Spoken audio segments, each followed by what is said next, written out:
بسم الله والصلاة والسلام على رسول الله صلى الله عليه وسلم. إخواني وأخواتي في كل مكان، السلام عليكم ورحمة الله وبركاته.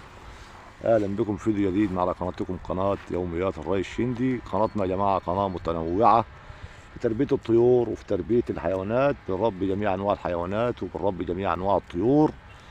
واي حد محتاج اي حاجه يكتب لنا في التعليقات واحنا هنرد عليه. اللي عنده اي سؤال واللي عنده اي استفسار يكتبوا لنا في التعليقات وان شاء الله هنرد عليه. والناس تخش تتابع القناه، والقناه عليها فيديوهات كتير جدا للي محتاج يتعلم اي حاجه او يبدا اي مشروع. كل ده ان شاء الله انا موفره لك في فيديوهات مخصصه في تربيه جميع انواع الطيور وفي تربيه الحيوانات. كل ده موجود على القناه. نتمنى من الناس تدعمنا بلايك وتشترك في القناة وتفعل زر الجرس حتى يصلكم كل جديد.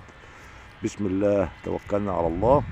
أولا هنتكلم عن الأغنام. الأغنام يا جماعة هي سرحة الأغنام.